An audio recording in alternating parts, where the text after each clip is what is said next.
Dis koffietyd by die rots, saam met my, Frik Weideman, op hierdie pragtige Saterdag Shabbat. Mense, dankie dat jy vanmôre ingeskakel is saam met my. Nou, indien jy vergeet het, kom ek wys dit gou vir jou weer, hoe massive is hierdie rots. En weet jy mense, elke keer wanneer ek hiernatoe kom en ek staan by hierdie rots, dan ervaar ek letterlik die skuilplek van die Allerhoogste. Dit is die plek waar ek wil wees. Nou mense, ek wil gou met jou deel. Op die plaas te Kuilen is ons tans druk besig met voorbereiding vir Pesach 2025. Ons datums van Pesach is natuurlik vanaf die 12de tot die 20ste April.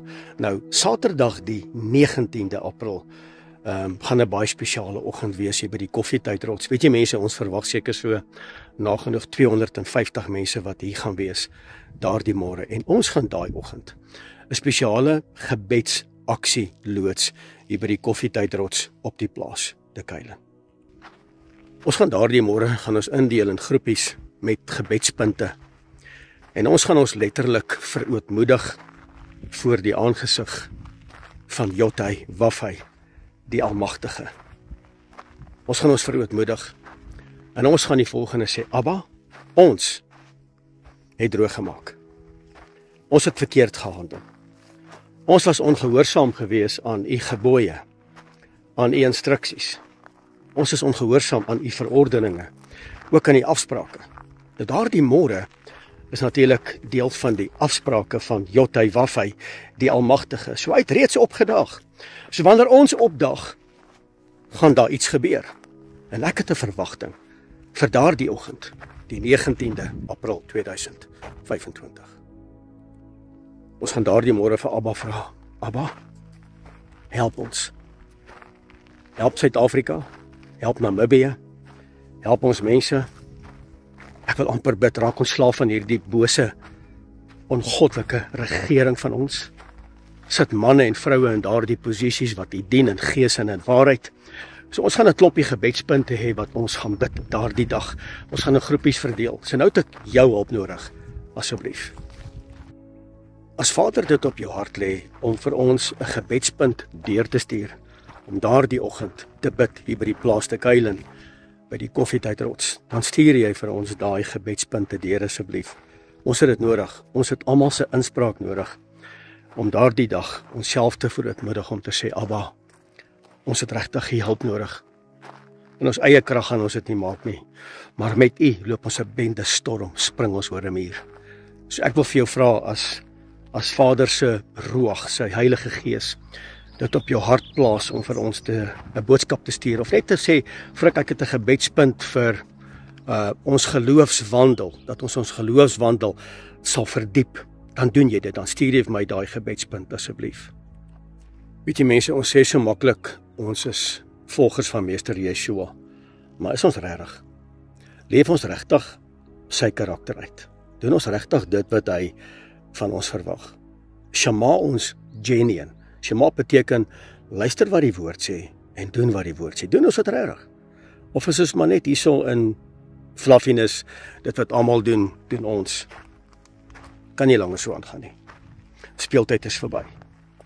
Meester Yeshua, die bruidegom, is op pad om sy bruid te kom haal. Sy bruid kan nie meer betrokke wees met hoerery en afgodery nie. Ons moet eintlik daardie dag saam bid om te sê: Abba, gee vir ons die mandaat om hierdie klomp afgodery en hierdie heilige houtpale en heilige boomstamme af te kap. Al hierdie afgodsbeelde in ons land, om dit te verwoes en af te kap en dit te gaan brand in die Kidronvallei. Dat ons weer 'n boldness sal hê, man, dat ons weer sal opstaan om te sê: genoeg is genoeg. Genoeg is genoeg. Nou neem ons aksie. Vader, nou neem ons aksie. En ons breek hierdie heilige boomstamme en hierdie ongoddelike altare wat mense so aanbid. Ons breek dit af in die naam van Meester Yeshua. Man, ek het sommer 'n opgewondenheid, want dit is wat Vader van ons verwag. So daardie môre by die koffietydrots, mense, het ek 'n verwagting. En ek wil hê met deel wees daarvan. Ek wil hê met jou gebedspunt vir ons stuur asseblief, dat ons kan hoor, wat sê Vader? Wat is op jou hart? Wat jy wil hê ons moet oorbid? Asseblief man. Weet jy mense, een van die gebedspunte wat Vader op my hart geplaas het, is om sy karakter te gaan uitleef in hierdie donker, bose en verdraaide wêreld. En as ek en jy sê ons is volgers van Meester Yeshua, dan moet ons sy karakter gaan uitleef in hierdie donker wêreld. Dis my interessant dat ek en jy sy gees het. Ons het sy beeld, maar ons mis sy karakter.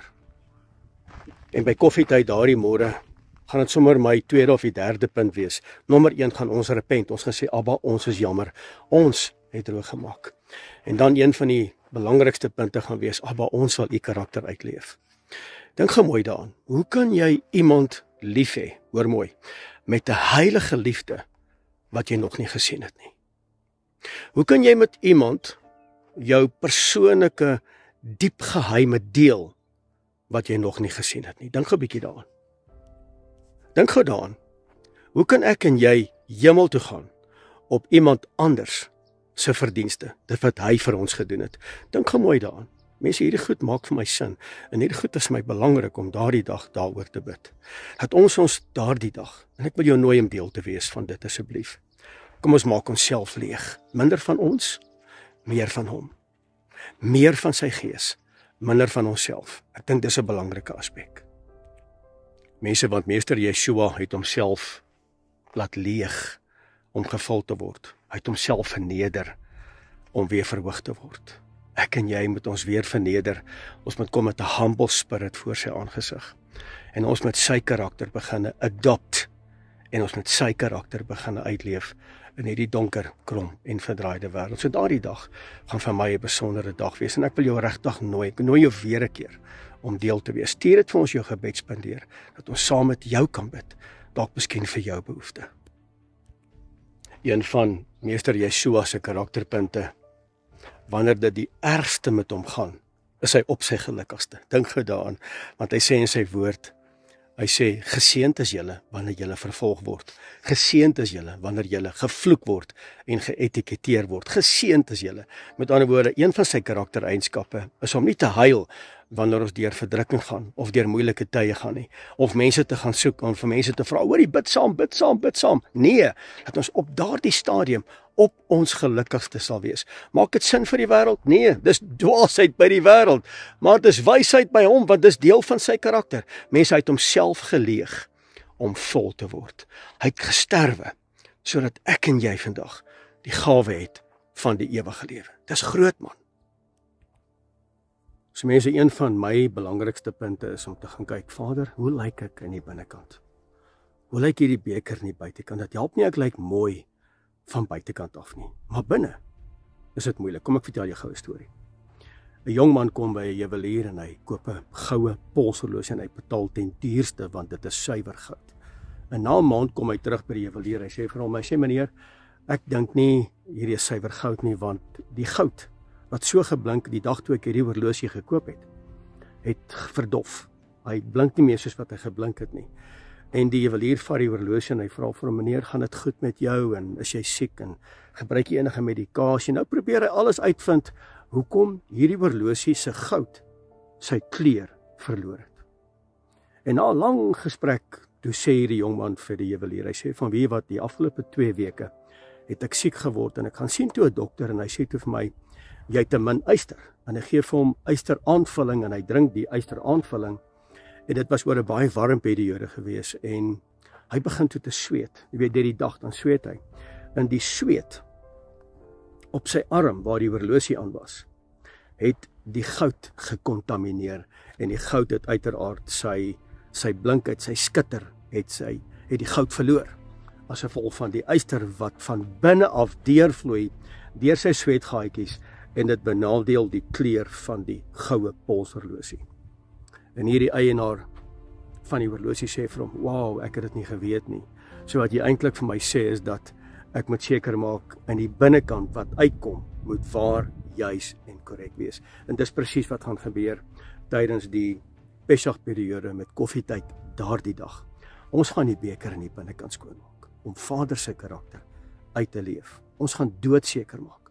Ons is op die plek waar hy ons kan gebruik. Ons gaan seker maak dat Vader gaan ons seën, want wie ons is, bepaal wat binnekant aangaan. Wat jy uiterlik uitleef, is die skaduwee wat binne aangaan in jou lewe. So mense, ek nooi jou om asseblief deel te wees van die 19de April 2025 by die Koffietydrots. Stuur vir ons jou gebedspunt. Moenie vir my stuur, Frik, bid vir my, ek is siek nie. Ek wil bid, ek wil koöperatief bid vir ons land. Ek wil koöperatief bid vir mense, vir besighede, vir ons finansies. Die persoonlike gebede kan jy dit later vir my deurstuur. Maar daardie spesifieke dag moet dit gaan oor ons wil gebede proklameer oor Suid-Afrika vanaf die epi, vanaf die Noord-Kaap, die plek waar Vader ons geroep het, die plek waar hy ons geplaas het. En ek weet dat voor die grondlegging van hierdie wêreld het Vader hierdie datum en hierdie tyd vasgemaak. Daardie môre, daai Saterdagmôre, dis 'n Shabbatoggend by die plaas De Kuilen, by die Koffietydrots, gaan ons verootmoedig. Ons gaan die aangesig van ons Hemelse Vader, Jotai, Wafai, die Almagtige, soek. So mense, stuur asseblief my jou gebedspunt, koöperatief, sodat ons daaroor kan bid en ons gaan in groepies verdeel en ons vertrou Vader vir 'n magtige, bonatuurlike, hemelse ingryping in ons land, in ons mense, in ons finansies, in ons toekoms, dat ons nie hoop verlore sal wees in ons land nie. Selfs hier in Suid-Afrika, net so ook in Namibië. Ons is deel van Namibië, Menorah Tabernakel is deel van Namibië, deel van Suid-Afrika, en ons roep die aangesig van Jotai, Wafai, die Almagtige. Mense, baie dankie. Dankie dat jy vanmôre ingeskakel was by Koffietyd, en asseblief, neem deel, wees daar, en wanneer Ruach aan jou openbaar, en hy gee vir jou daardie behoefte en daardie gebedspunt, stuur dit asseblief vir ons deur. Baie dankie. Mag die vrede van Skepper God met elkeen wees. Tot 'n volgende keer. Frik Weideman, Koffietyd. Shalom.